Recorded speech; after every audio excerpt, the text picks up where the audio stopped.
शुक्लां ब्रह्मविचारसारपरमामाद्यां जगद्व्यापिनीं वीणापुस्तकधारिणीमभयदां जाड्यान्धकारापहां हस्ते स्फाटिकमालिकां विदधतीं पद्मासने संस्थितां वन्दे तां परमेश्वरीं भगवतीं बुद्धिप्रदां शारदां। శ్రీ మహాగణాధిపతయే నమః. శ్రీ మహాసరస్వత్యై నమః. శ్రీ గురుభ్యో నమః. 2024వ సంవత్సరము డిసెంబర్ మాసంలో మీనరాశిలో జన్మించినటువంటి వారికి గ్రహస్థితి మూలకంగా ఫలితాలు ఎలా ఉన్నాయో తెలుసుకుందాం. ముందుగా మీనరాశిలో జన్మించినటువంటి వారికి సూర్య భగవానుడు భాగ్య దశమ స్థానాలలో సంచరిస్తున్నాడు. భాగ్యస్థానంలో సంచారం ప్రతికూలంగా ఉంటుంది, దశమ స్థానంలో సంచారము అనుకూలంగా ఉంటుంది. అంటే మొదటి 2 వారాలు ప్రతికూలంగా ఉన్నాడు సూర్య భగవానుడు, తదనంతరము దశమ స్థానంలోకి ప్రవేశిస్తున్నాడు, అనుకూలంగా ఉన్నాడు. ఇక కుజుడు పంచమ స్థానంలో సంచరిస్తున్నాడు, ప్రతికూలంగా ఉన్నాడు. బుధుడు 9వ స్థానంలో సంచరిస్తున్నాడు, అనుకూలంగా ఉన్నాడు. గురువు 3వ స్థానంలో బాధక స్థానంలో సంచరిస్తున్నాడు, ప్రతికూలంగా ఉన్నాడు. శుక్రుడు ఏకాదశ స్థానంలో సంచరిస్తున్నాడు, చాలా అనుకూలంగా ఉన్నాడు. శనైశ్చరుడు ద్వాదశ స్థానంలో ఉన్నాడు, ప్రతికూలంగా ఉన్నాడు. రాహు జన్మస్థానంలో, కేతువు సప్తమ స్థానంలో ప్రతికూలంగా సంచరిస్తున్నారు. ఈ విధంగా గ్రహస్థితి, వాటికి సంబంధించినటువంటి స్థానాలలో ఈ గ్రహాలు సంచరిస్తున్నాయి కనుక ఓవరాల్గా మనకు చూసినట్టయితే ప్రతికూలతనే ఎక్కువగా కనబడుతుంది మీనరాశి జాతకులకు. మీనరాశిలో జన్మించినటువంటి వారికి ప్రతికూలంగానే గ్రహాలు ఎక్కువగా సంచరిస్తున్నాయి కాబట్టి కొంత జాగ్రత్తగా నిర్ణయాలు తీసుకోవడం అవసరము.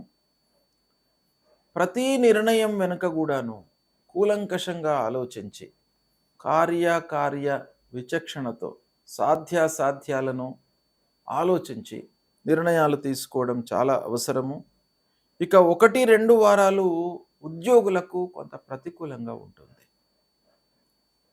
అంటే ఉద్యోగంలో, ఆఫీసులో తోటి ఉద్యోగులతో మనస్పర్ధలు, అధికారులతో అనవసరమైనటువంటి విమర్శలకు గురి కావడము, తద్వారా మానసికమైనటువంటి ఇబ్బందులు తలెత్తే అవకాశాలు బాగా కనబడుతున్నాయి గనక ఉద్యోగస్తులు మొదటి 2 వారాలు ఆఫీసులో కొంత జాగ్రత్తతో ఉండండి. ఇక 3-4 వారాలు మట్టుకు మీకు అనుకూలిస్తుంది. ఆ మొదటి 2 వారాలలో కలిగినటువంటి అసంతృప్తి, ఆలస్యము, మనస్పర్ధలు ఇవన్నీ కూడాను 3-4 వారాలలో క్రమేపీ తగ్గుతుంది, సంతృప్తిగా ఉంటారు.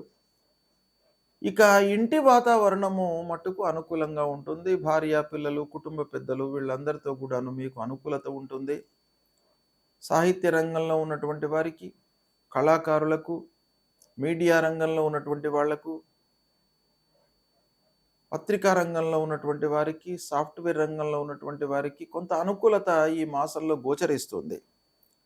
ఇక వ్యాపారము, చేతిలో ఉన్నటువంటి వ్యాపారము ఒక మోస్తరుగా జరుగుతుంది, మధ్య మార్గంగా ముందుకు వెళుతుంది కనుక ఎక్కువ పెట్టుబడుల విషయంపై మనసు పెట్టకుండా ఉన్న పనులను పూర్తి చేసుకోవడంపై మనము ఎఫర్ట్స్ పెట్టాలి.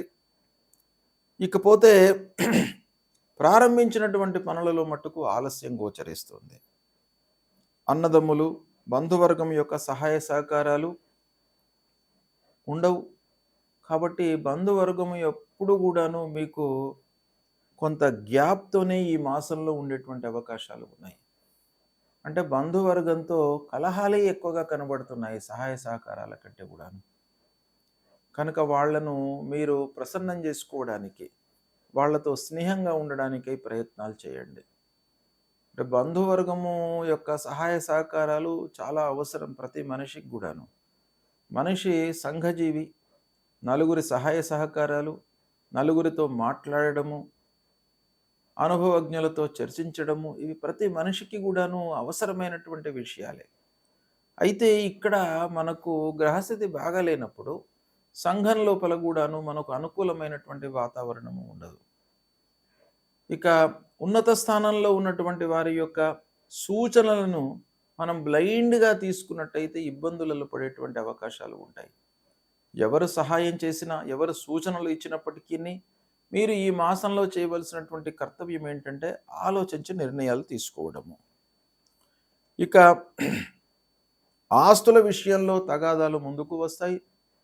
పిత్రార్జితము తల్లిదండ్రుల ద్వారా సంక్రమించినటువంటి ఆస్తుల విషయం లోపల అన్నదమ్ముల మధ్య తగాదాలు లేదా జ్ఞాతుల మధ్యన తగాదాలు, ఇబ్బందులు తలెత్తేటువంటి అవకాశాలు చాలా కనబడుతున్నాయి.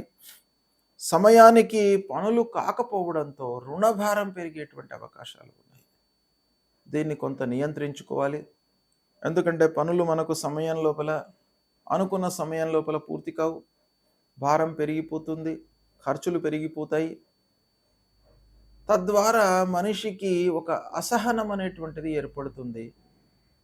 చివరికి రుణభారం పెరిగిపోవడంతో ఉన్న ఆస్తులు కొన్ని మనము అమ్మే పరిస్థితి కూడాను ఏర్పడే అవకాశాలు గోచరిస్తున్నాయి. కనుక మీరు చేయవలసినటువంటి విషయం ఏంటంటే రుణభారం పెరగకుండా ఉండడానికి ఆదాయాన్ని పెంచుకునే మార్గాలపై మనస్సు నిలపండి. ఖర్చులను నియంత్రించుకోవడంపై మనస్సు నిలపండి. ఇక పిల్లల చదువు విషయంలో మటుకు మంచి నిర్ణయాలే తీసుకుంటారు. ఈ మీనరాశిలో జన్మించినటువంటి వాళ్ళ యొక్క పిల్లల భవిష్యత్తు ఈ డిసెంబర్ మాసంలో బాగానే ఉంది. వాళ్ళు హయ్యర్ ఎడ్యుకేషన్కై మీరు అన్ని మార్గాలను అన్వేషిస్తారు. అందరితోనూ అనుభవజ్ఞులతోనూ కూడాను చర్చిస్తారు. మంచి నిర్ణయాలు తీసుకుంటారు.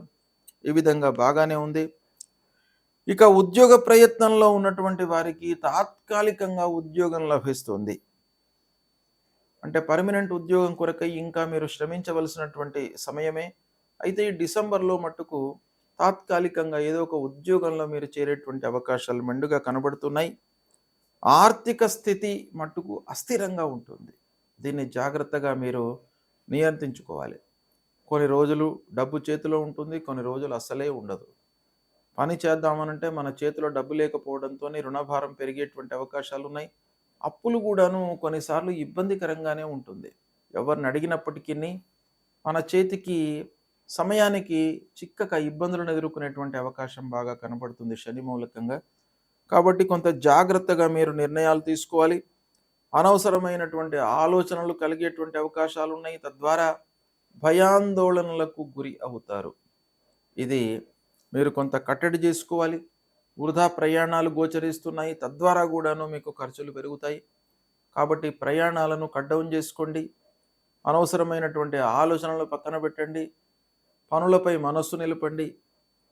పనులు మీరు అనుకున్న సమయంలో కాకపోయినప్పటికీ మనస్ఫూర్తిగా పనులను చేసినట్టయితే అందులో ఉన్నటువంటి లోటుపాటులు మీకు ఈజీగా అర్థమైపోతాయి. ఆ పనిపై మనం మనస్సు నిలపనట్టయితే అందులో ఉన్నటువంటి కష్టము సుఖము మనకు తెలియదు. కాబట్టి మీరు మనస్సు నిలిపి పనులు చేసినట్టయితే కొంతలో కొంతైనా కూడాను మీరు అధిగమించేటువంటి అవకాశాలు ఉంటాయి. కాబట్టి ఈ విధంగా గ్రహస్థితి మూలకంగా ఫలితాలు ఉన్నాయి. ఇక ముఖ్యంగా మీనరాశి జాతకులకు, మీనరాశిలో జన్మించినటువంటి వారికి ప్రధానమైనటువంటి గ్రహాలు గురు, శని, రాహు, కేతు బాగాలేరు. దాంతోపాటు అంగారకుడు కూడాను బాగాలేడు. కనుక ప్రథమంగా మొదటి 2 వారాలు ఆరోగ్యంపై బాగా మీరు శ్రద్ధ చూపాలి. దానికై సూర్యనారాయణుడిని మీరు ఆరాధించండి. ఆదిత్య హృదయము పఠన చేయండి. సూర్యాష్టకాన్ని ప్రతినిత్యం కూడాను స్తోత్ర రూపంలో మీరు జపించండి. సూర్య నమస్కారాలు చేయండి. అర్ఘ్యప్రదానం ఇవ్వండి. తర్వాత సుబ్రహ్మణ్య స్వామి దేవాలయానికి వెళ్ళండి. లక్ష్మీ నరసింహస్వామిని కొలవండి. లక్ష్మీ నరసింహస్వామి మీకు ఆటంకాలు, ఇబ్బందులు, అనవసరమైనటువంటి విమర్శలు రాకుండా మిమ్మల్ని కాపాడుతాడు. కలహాల నుండి మిమ్మల్ని కాపాడుతాడు. ఇక గురు భగవానుడు కూడాను 3వ స్థానంలో ఉన్నాడు. గురు బాగాలేడు. కాబట్టి తల్లిదండ్రులను సేవించండి. దత్తాత్రేయ స్వామి దేవాలయానికి వెళ్ళండి. దక్షిణామూర్తి స్తోత్ర పారాయణం చేయండి. దేవానాంచ ఋషీణాంచ గురుం కాంచన సన్నిభం వందనీయం త్రిలోకానాం తం నమామి బృహస్పతి అనేటువంటి మూల మంత్రాన్ని ప్రతినిత్యం కూడాను పఠించండి. గోమాతను సేవించండి. గోమాతను సేవించడము, తల్లిదండ్రులను సేవించడము మరవకండి. ఈ ఇద్దరిని మీరు సేవించినట్టయితే తప్పకుండా గురు భగవానుడి యొక్క అనుగ్రహం లభిస్తుంది. ఆంజనేయ స్వామి దేవాలయానికి వెళ్ళండి. ద్వాదశ స్థానంలో ఉన్నటువంటి శనైశ్వరుడు మూలకంగా అనవసరమైనటువంటి ఖర్చులు, నష్టాలు కలిగేటువంటి అవకాశం ఉంటుంది. కాబట్టి ఆ ఆంజనేయ స్వామి మూలకంగా మీకు ఇవన్నీ కూడాను కట్టడి అవుతాయి. ఆ భగవంతుడి యొక్క అనుగ్రహం లభిస్తుంది. నీలాంజన సమాభాసం రవిపుత్రం యమాగ్రజం ఛాయామార్తాండ సంభూతం తం నమామి శనైశ్వరం అనేటువంటి మూల మంత్రాన్ని చదువుకోండి. రాహువు జన్మస్థానంలో ఉన్నాడు, కేతువు సప్తమ స్థానంలో ఉన్నాడు. ఈ రాహు కేతువుల మూలకంగా కూడాను ఆరోగ్య సమస్యలు, అనవసరమైనటువంటి ఆలోచనలతో మనస్తాపము, ఆది వ్యాధులకు గురయ్యేటువంటి అవకాశాలు ఉంటాయి. కాబట్టి అమ్మవారిని కొలవండి. అర్ధకాయం మహావీర్యం చంద్రాదిత్య విమర్ధనం సింహికా గర్భసంభూతం తం రాహుం ప్రణమామ్యహం ఫలాశ పుష్పసంకాశం తారకా గ్రహమస్తకం రౌద్రం రుద్రాత్మకం ఘోరం తంకేతం ప్రణమామ్యహం అనేటువంటి ఈ రెండు మూలమంత్రాలను ప్రతినిత్యం కూడాను చదువుకోండి. అమ్మవారి దేవాలయానికి వెళ్ళండి, విఘ్నేశ్వరుణ్ణి పూజించండి, మీకు పరిహారం లభిస్తుంది. ఈ దుస్థానాలలో సంచరిస్తున్నటువంటి గ్రహాల మూలకంగా కలిగేటువంటి ప్రభావము ఈ పరిహారంతో తగ్గుతుంది, దూరమవుతుంది. కనుక ఈ పరిహారాలను మీరు చేయండి, శుభ ఫలితాలను పొందుతారు. శుభం.